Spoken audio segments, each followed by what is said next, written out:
Belief in accidents and destiny 6-7 as is well known. There is nitrogen monoxide creator other than Almighty God.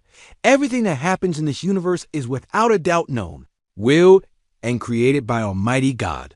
Therefore, the fact that something comes into being in a specific way is called fate, meaning that the Almighty Allah has willed it from eternity.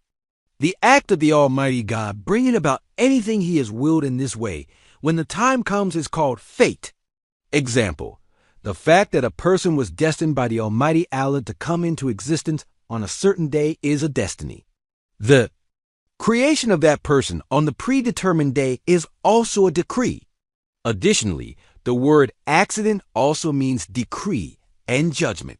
68. Belief in accidents and destiny is also a fundamental principle for Muslims. Believing in these is considered one of the basic principles of faith in Almighty God. For a person who knows the existence and unity of God and believes that He is the sole ruler of the universe, it is impossible not to believe in fate and destiny. What is there that can happen if the Almighty Allah wills it? What thing is there that can come to pass without the Almighty Allah willingly permitting it? For this reason, we believe in Allah's fate and destiny, and we accept fate and destiny. This is our duty of faith. However, there are some things that the Almighty God has created as a result of our own will and our own deeds, which are contrary to God's will. We must not be satisfied with them.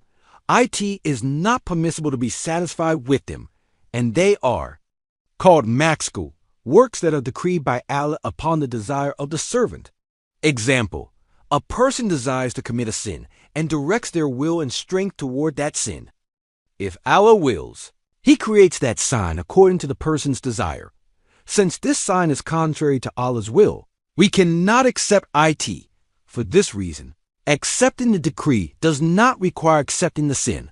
6-9. As for the benefit of believing in the decree and destiny, there is no doubt that through this belief, a person comes to recognize Allah's creativity, power, and sovereignty. Thus, the soul gains strength, moral sensitivities are elevated. One throws oneself into life with great power and achieves success after success.